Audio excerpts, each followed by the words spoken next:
Hello and welcome to Ballers in Pajamas. In this episode of the podcast, we'll cover the topics of UCL analysis along with the Man City project and Lionel Messi situation. I have the guests Nihar and Vignesh with me to talk more about it. So let's get right into it. So coming to Bayern Munich in the finals, so do you think Nihar the season of Bayern Munich's treble was better than the previous one? No, Shubham, I don't think so exactly. And the point is, we can't even compare both the teams. Both the teams are equally good on paper. But the previous Bayern team faced faced all the teams two leg ties in UCL, and they played a full season, just like every other club in Europe. But the present Bayern team got some advantage, I feel, because they got efficient break just before the UCL 1 month odd break they got, and they got good time to practice, rest, everything, and they got their legs freshened up. And more obviously, the domestic campaign, well, it's actually a good thing that they came back from very low position, I suppose, in the recent years. But overall, we really can't say. But I personally feel the previous Bayern team were better than this, just because of this COVID interference. Yeah, so Vignesh, so many opportunities missed in the first half for PSG. I mean, clearly Neymar missing a couple of them, but again Neuer making a very good save. So, what do you think should be really the missing point over here in PSG's loss? The team as such is good, right? You have a lot of good players: Neymar, Mbappe, Verratti coming during substitutions. So as such, it's a good team. But I just really feel that they need to be hitting their mark a little bit more. Like in the semi-finals, it's all fine if there's one, two players who are like doing the maximum, and others are like still at an okay level. But when you come to the finals and you're facing a team like Bayern Munich, literally everybody has to go all out. Neuer was really good with the saves, but PSG had some very good chances and they could have capitalized on it, but sadly they could not. But I would say it's a good play, at least from the defensive point of view. Um, Coman obviously had such a good goal, but Thiago Silva did what he could. Uh, he was like a wall in the defense, making sure every cross was, thrown to a corner or cleared out. So that is the one good takeaway I would say from the game. Well, there was a whole lot of difference between the goals scored in the later three stages of the tournament for Bayern Munich. If you see the quarterfinals, the semis, and the final. So, I mean, what do you have to say on that? What was the change in tactics by the Bayern coach? I would like to say, see, before they faced Barcelona, they were mentally prepared and they could sense some fear in Barcelona's camp, I suppose, because Barcelona were like last few years they were eliminated in a very humiliating way in Europe, especially. So and Bayern were already confident enough, and they just capitalized on Barcelona's weakness. I mean, Barcelona players didn't try to stop the force that is coming on towards them. So eventually they ran rampage on them. But coming to PSG, they knew it's a final, and they knew PSG can do counter attack very well. They knew PSG have pacey players in them. So I think the Bayern's defenders didn't commit themselves too forward. And once they got a lead, and they didn't try to attack much, I suppose. So I guess they were happy with the 1-0 lead, as at the end only the trophy matters, not the scoreline. And that is very right, actually. Um, as you said, Mbappe and Neymar, you can't give them too much space. So the defenders had to stick to their line. And yeah, so whenever I think Ben got the ball forward, they're looking to make sure that um, they scored or they passed well with the players that they had. They made sure not to commit too many people forward. So just in case their passing did not go through, they didn't want an immediate counter attack, which would lead to a goal. So I think that way, as Ben was pretty tactical. They made sure to commit only enough players so that there's no danger from a counter attack. So Vignesh, like, do you think like Tuchel deserves to stay, in PSG? Like, he has really improved the PSG squad that we can clearly see. But was it just the, easier draws that took them to the final? So we can't exactly say that, right? Because uh, okay, take the semifinals for instance. They did play Leipzig. Leipzig is a pretty good team. They had to make sure They weren't getting too many passes away. They had to make sure they had to play critically all the time. Tuchel, as such, I think he's done well. PSG, I think, are doing well right now, and I really don't think changing and getting a new manager, you know, you want to change the players over to a new system is what they need right now. Because take the match itself, right? I mean, of course, they did not score a lot of goals. Like, yeah, they missed some critical chances. But the fact they were able to make the chances, Tuchel obviously trained them well. So I would say they can go ahead with Tuchel for at least one more year. I definitely feel they might get to get some trophies then. Maybe another final appearance is also possible. But yeah, I don't think a change in managers at this point would be very helpful for them. And what's the future for Mbappe? Because the PSG project before the UCL with him has clearly not worked out. So where do you see him going? See, Mbappe was doing everything fine, right? But I just feel he needs more experience with respect to Champions League, right? So he's able to do things with the ball, but it needs to be more critical, right? On the spot, you need to do a lot of things. He's obviously a very great player. I don't think again he needs to shift to a team, get used to another uh, club's way, and so say he comes to EPL, the teams play differently over here, or maybe do he comes to Real Madrid or something. Again, he'll have to shift his style of play again and again. So I would feel it's better if he stays here, like a Tuchel.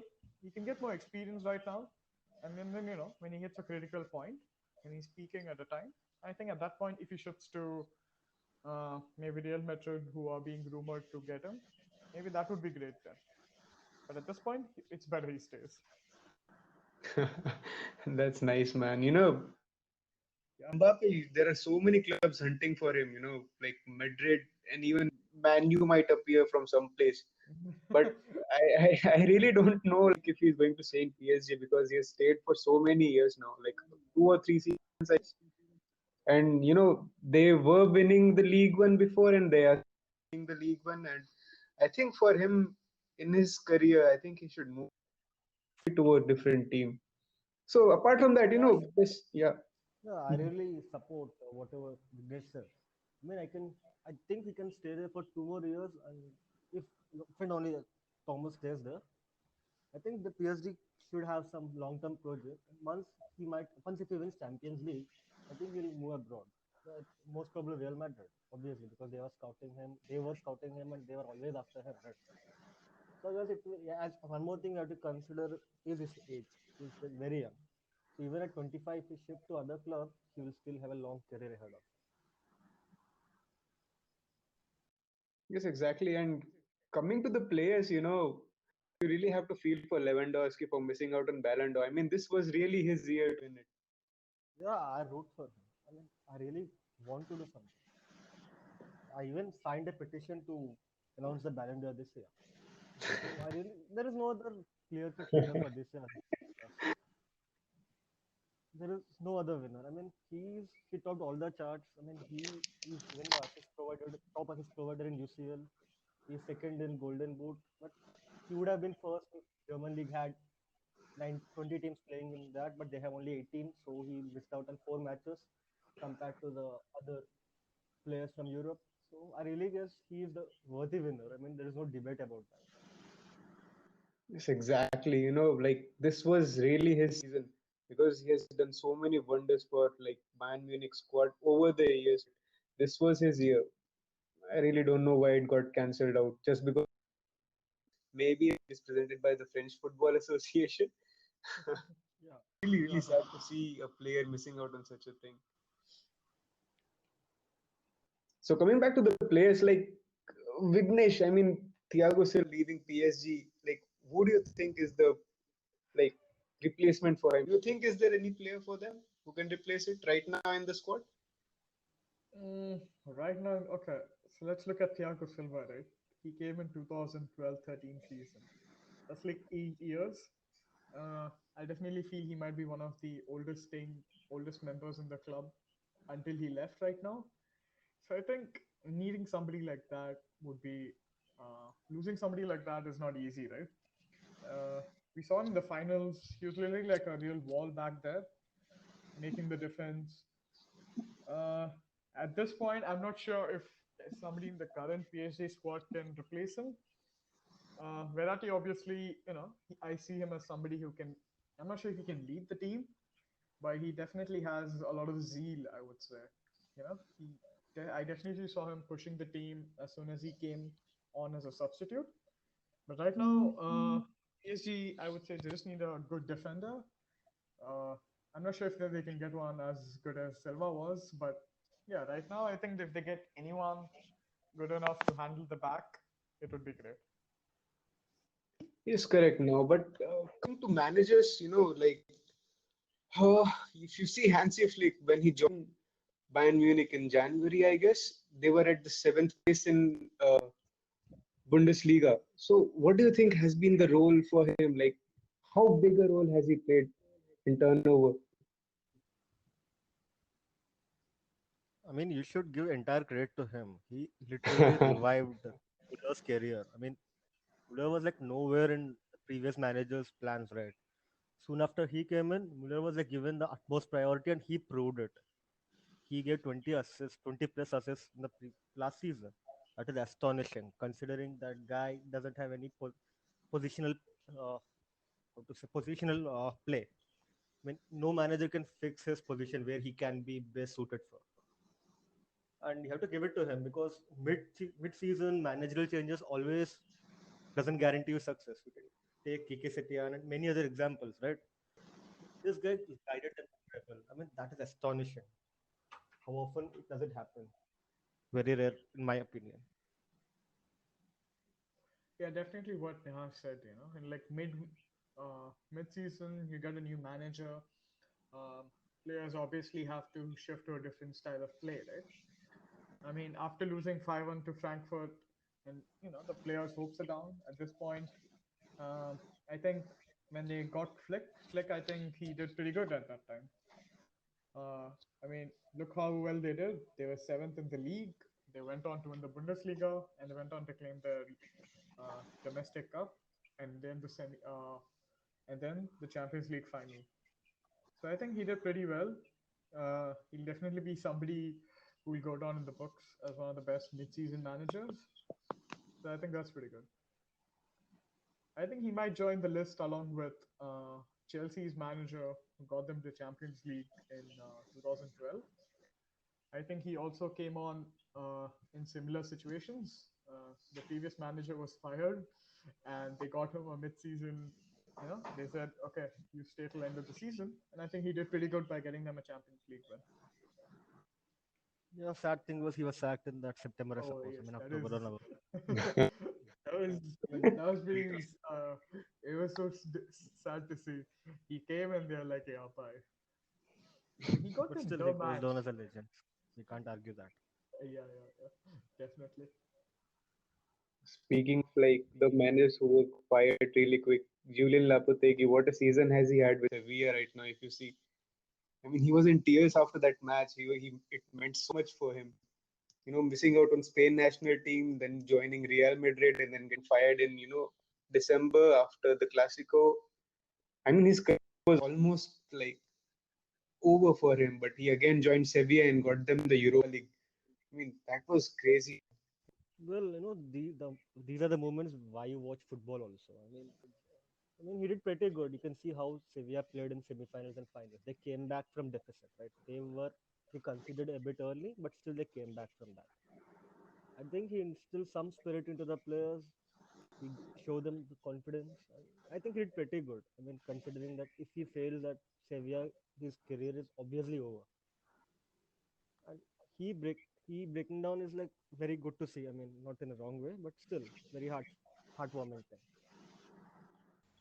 So going on to the next topic now, if you see the Man City project, they do pretty good in the league, winning almost 90% of their games, scoring a number of goals, everything. But when it comes to Champions League, they always seem to, choke up in some way.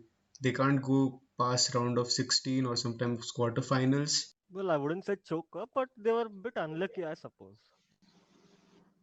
That is They Unlucky. were definitely. really unlucky. Yeah, they were really unlucky at the end. I mean, Spurs, you can see last year. I mean, they got the goal ruled out, Pep was already celebrating, I suppose. Then, I mean, he went from like 100 to 0 in like a second. Then, and this year against Sterling, I mean, it would have been different if he would have let that ball in. 99 out of 100 times he would have scored, but that day he didn't. So I just say they're a bit unlucky. And even when they were knocked out by AS Monaco, I mean, that time Pep was not able to instill his philosophies into the team, so we can give that a pass.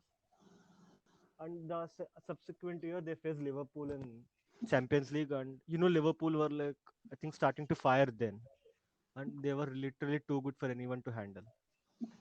They made all their way to finals, so and they were eventually lost out to Real Madrid. So and I just said they're just a bit unlucky.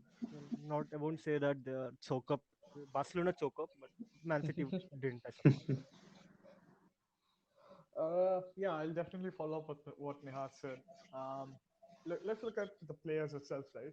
De Bruyne, obviously, he's the man everybody looks out at the field, getting the ball in from nowhere, getting it to Sterling, to Aguero, Jesus. They're all good players, right? The defense, yeah, was not the greatest this season, but he's still trying with his coaching methods, right?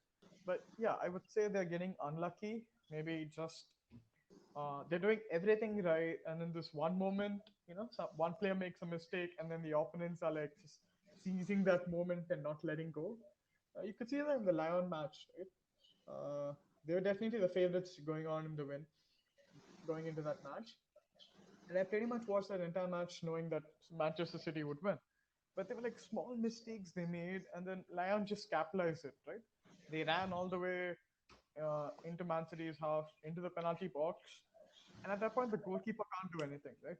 I mean, the players are everywhere. What can he do at that point? So, luck-wise, I would say, I'm sure you can't blame luck all the time, but yeah, the team is good. I definitely see next season as a game changer, and not just because of all the Messi rumors.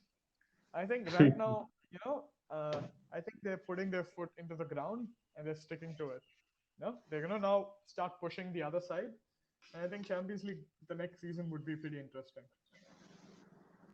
because So the Messi rumors that we are hearing right now, I mean, where do you think he fits in the Man City squad, Nihar? I mean, Messi joining in the squad will be obviously a boost, but if you see in the other ways, the wages, I mean, the obviously the place, it's really difficult for him to adjust in England. So what do you think? Will he be able to move there?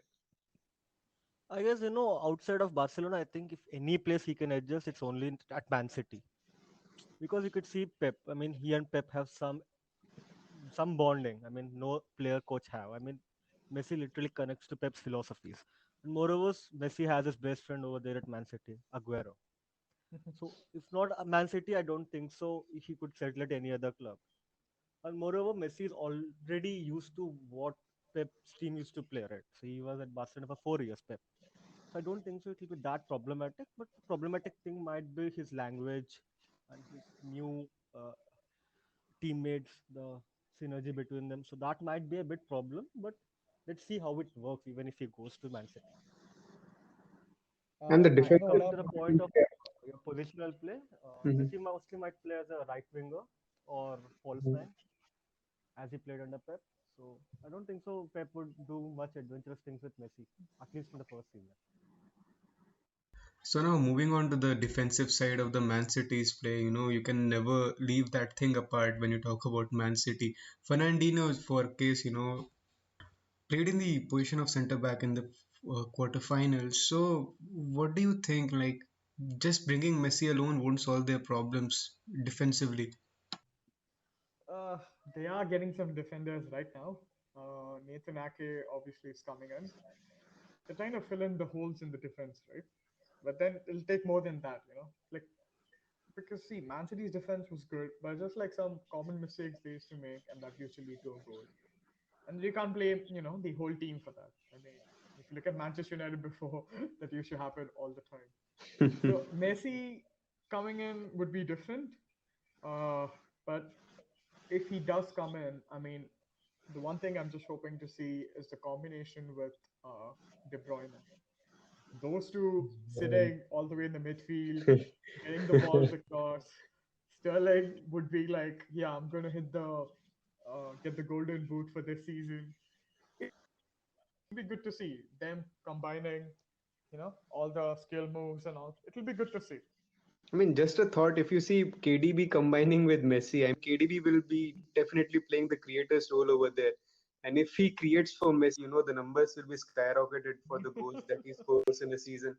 I mean, he'll break all the records if he goes there and combines with KDB over there. Exactly. So you have Messi in the field. The teams are like, okay, we actually playing with the guy, right? You hear about him in the news, and if you're going to Champions League, maybe you meet him there. But if you're going to meet him, maybe on a weekly basis, teams are now going to be a bit scared. So in that way, maybe teams might not score a lot. So I think the City defense might be happy. Just Messi in midfield. It's like, yeah, okay. So we have one striker on top. Rest everybody sit in the back. We can't let Messi score. Well, coming to our third topic, which is transfers, a note for the viewers. Like in this episode, we'll be only talking about the transfer for Leo Messi because it's a really big thing right now. And in the upcoming episodes, you will see all the other transfer that rumors that are there in the world of football. So coming to Leo Messi, I mean, where do you think of him going? Because apart from Man City, which we just discussed, there are contenders like Inter Milan, Juventus, PSG, and some are saying Chelsea as well. So where do you think he's heading to? I would say Inter Milan. I mean, they got a good project. They kept Conte on for other season, and they have good players, and they are playing good. They were second. They lost the league by 1 point, and they were in Europa final. Thanks to Lukaku's first touch, they couldn't win. But talking about, they had a good project actually, and they can actually compete for the league title if Messi joins them. And And that's other one than more. that, PSG, only thing I can say, Neymar's friendship, nothing else much. And PSG has a lot of money though, so he might be tempted for that. But if Other you than see these, Juventus, you see Agnelli is there, right? So he really wants to have that power in the European UEFA basically. So if he able to make this thing possible, reuniting Messi and Ronaldo, what do you think it will take the shape of club football? Because it will obviously be dominated by Serie A again. The power is again shifting towards Serie A if this move happens. well, I mean, it would be a very good thing to see Messi and Ronaldo playing for the same team. But you have to consider the financial constraints. Ronaldo himself earns 30 million in wages. Messi's present contract makes him 150 million in wages at Barcelona. So combined, it will be 80 million. So I don't think so. It's a very feasible thing which Juventus can afford. So I heard the rumors where Juventus were planning to offload Ronaldo because of his high wages. But they won't do it anyway because they know he's their star player and he's the one who is getting them goals. So with the change in management, everything, so they can't risk losing Ronaldo now. But I don't think so. Messi to Juventus will ever happen just because of the financial constraints. Yeah, backing up on what Neha said, actually, seeing both of them together would be so different, right? It'll be, you're not gonna, it's gonna be like literally a juggernaut team at that point. But I feel from just watching good football, I like to see them on the other side of the pitch, facing against each other. So I would say Inter Milan, just so I can see them. You know, there every match that comes up, it'll be like the El Clasico, but in Italy. I don't know the word for that, so that'll be pretty good to see. And there's also rumors, Shubham, of that that there's basically Messi going to Manchester City, and then Ronaldo coming to Manchester United, and then they're going to start the rivalry again. I'm telling you, watching Manchester United rumors is so fun. I mean, Well, they're I ready to put a player in Man U's jersey. The people, the Photoshop people are always ready to put anything in. Exactly. There's some meme, and it was like so nice. It was basically like, so Messi and his lawyers have basically decided that Manchester United has the best Photoshop team ever. And I didn't know what else I could do other than laugh because that's so right. I mean, we have a rumor for everybody, and it's so funny. Yeah, I mean, even when Man United is linked to Dembele, I mean, who wants Dembele right now? Christ, he's new Um, coach whenever he comes back to training. I would say Manchester United want him because we want anybody because we're being I mean, rumored with like 20 people and we might buy one of them.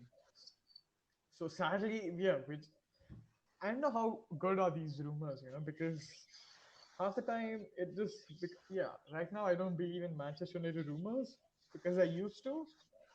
They're like so back in I think it was 2010 or something. They're like Robin to United and Wesley Snyder to United. Dude, all these big names. I was like, yes, they're gonna come, and then nobody came, and I was like, damn, we do have a pretty good Photoshop team. So I think, I mean, we have discussed it all, starting from the UCL to Man City situation and Leo Messi rumors. The rumors are never ending, but this has been the most entertaining week, I could say, like in the terms of the transfer market, because seeing a big name, a legendary club is always big. Like something like Ronaldo leaving the Madrid, but this one is getting just messier, with the president in. So let's hope everything ends well, and we'll see you in the next episode.